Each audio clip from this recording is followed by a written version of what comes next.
السلام عليكم ورحمة الله، وش رايكم؟ ان شاء الله تكونوا بصحة وعافية. مرحبا بكم في قناتي تعليم الخياطة باي كوكات. نرحب بكم ونرحب بكامل المشتركات الجدد اللي التحقوا معنا، ونقول لكم مرحبا بكم في القناة، نورتوا قناتي. الفيديو تاع اليوم راح نخدموا فيه الموديل هذا اللي راح في الفوطو الفوق. درك نحتاجوا مترتين ونص من قماش المولتون. انا هنا راني لقيته فقط ب40,000.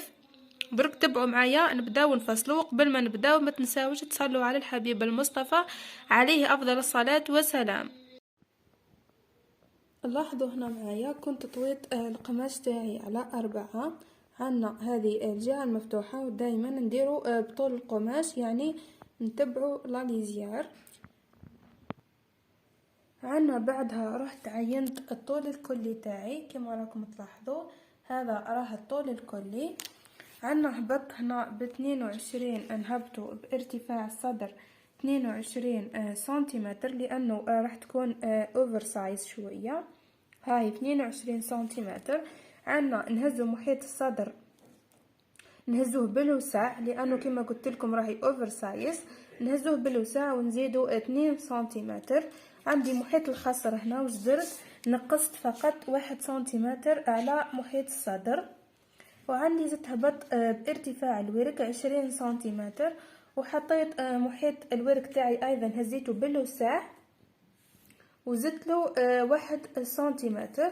عندي هنا بعد شو رحت درت هنا الكتف برك نديرو هنا يجي الكتف الطايح هذاك. وش درت هنا؟ شوفوا من النقطة تاع العنق كما راكم تلاحظوا، رحت هنا للكتف ب22 سنتيمتر. هاي 22 سنتيمتر. هبط بالزاوية هنا القائمة، وبعدها درت الانحناء. هذه هي الانحناء.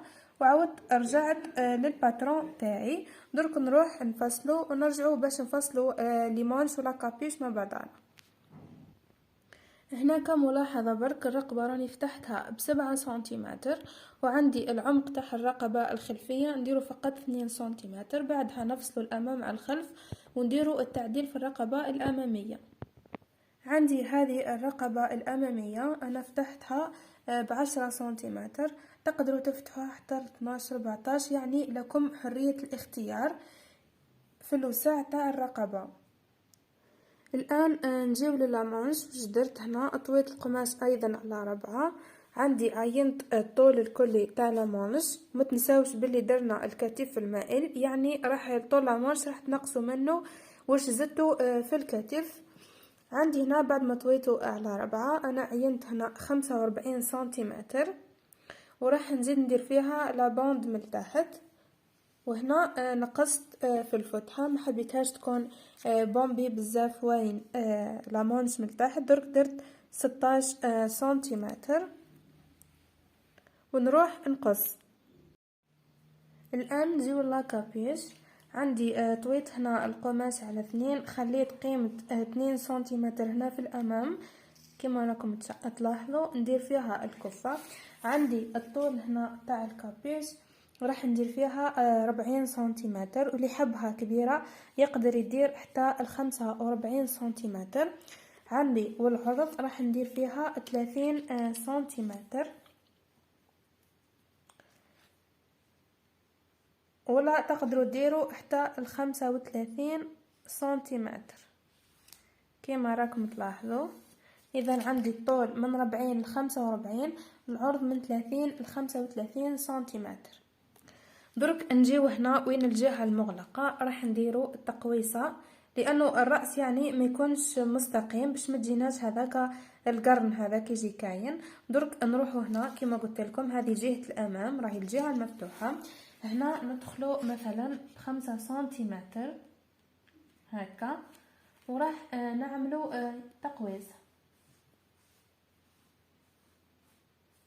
تقدروا تخدموا بالبيروكي، يعني المسطرة بيروكي، كما تقدروا ديروها هكا فقط بيديكم.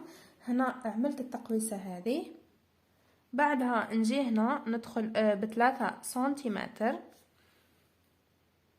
في الجهة هذه المغلقة عندي، ونجي للجهة هذه ونهبط ب2 سنتيمتر. هذه الجهة المفتوحة نهبطه ب2 سنتيمتر، بعدها نوصل بخط مستقيم بين هذيك 3 سنتيمتر واثنين، هذه نوصلوا بخط مستقيم.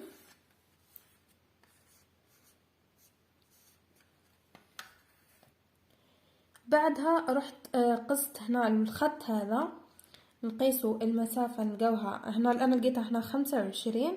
درك نعين المنتصف تاعها كما راكم تلاحظوا. هنا نطلعوا بحوالي من نصف سنتيم الى 1 سنتيم، يعني هنا راح نديروا انحناء طفيفة كما راكم تلاحظوا. علاه باه تجينا انسيابية عفوا مع الرقبة.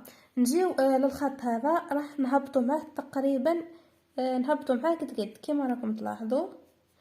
ثم الانحناء راح تكون هنا انحناء يعني طفيفة كما قلت لكم. نطلعوا من نصف سنتيمتر الى 1 سنتيمتر، وهنا نهبطوا ديراكت تقريبا مع الخط اللي رسمناه.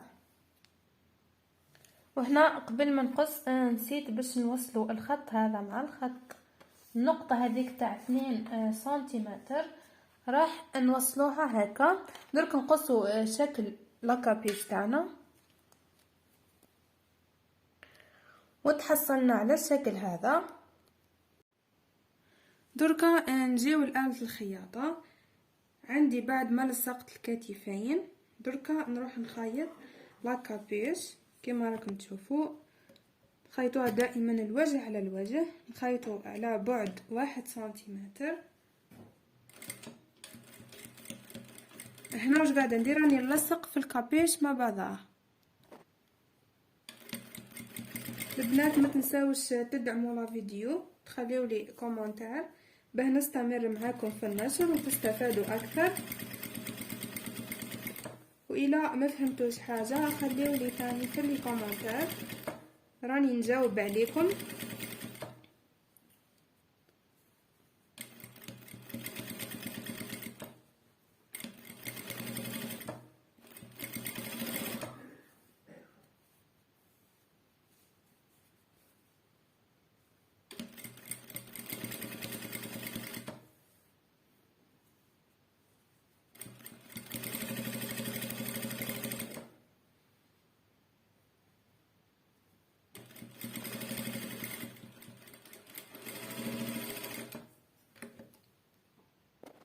هنا بديت نلصق في الليمونج،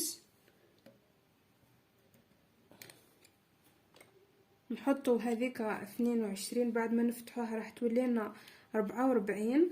هي اللي نحطوها هنا مع الليمونج ونخيطوا على بعد ايضا 1 سنتيمتر.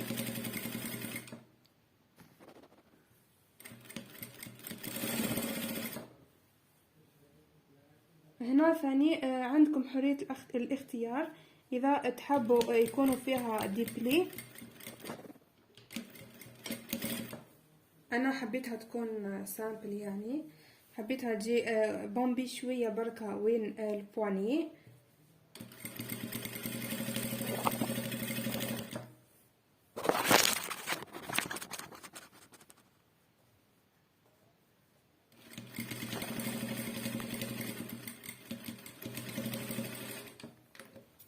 وبنفس الطريقه نروحوا نكملوا الجهه الاخرى.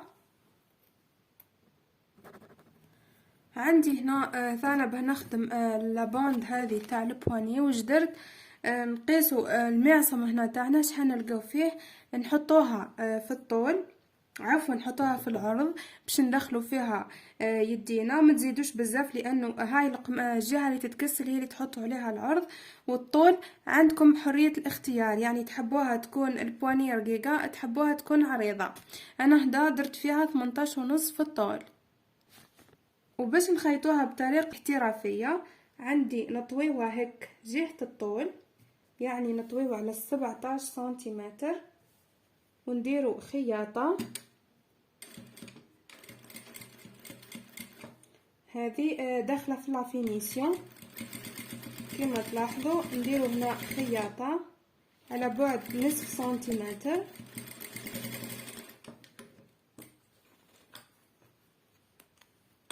وبعدها نقلبوا لا مانش كما هيك. باش تجينا مخيطة من الداخل ومن برا، تجي مفينية يعني ما كانش خياطة هنا من الداخل. بالطريقة هذه نخيطو البواني.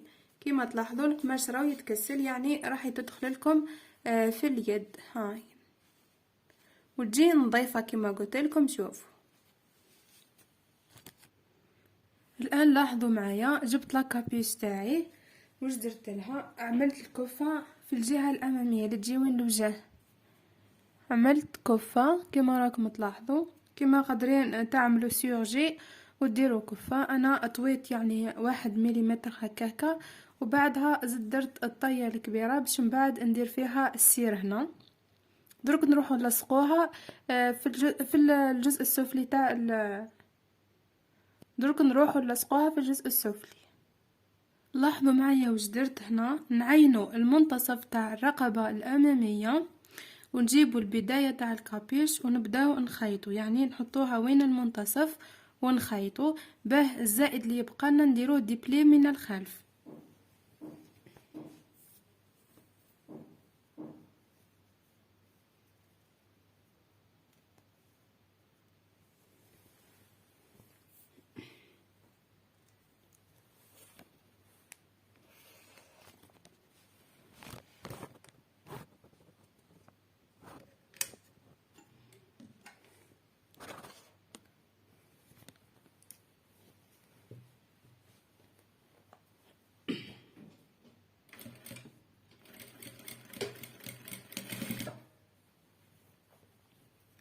لاحظوا هنا نخيطوا بلا ما نجبدوا على بعد 1 سنتيمتر.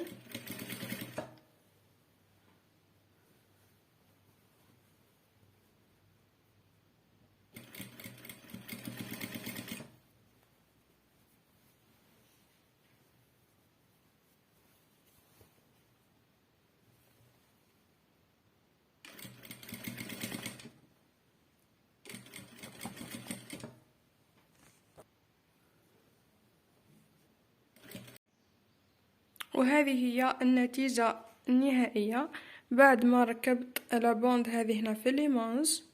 شوفوا لي كيفاه جات هذه لاكابيس. هنا برك مازال باش ندير لها السيور هنا. شوفوا لي تجي هايله، راهي تجي اوفر سايز. درك كان هذا هو الفيديو تاع اليوم، ان شاء الله يكون نال اعجابكم. ما تنساوش جام وابوني للفيديو. تهلاو لي في رواحكم. سلام.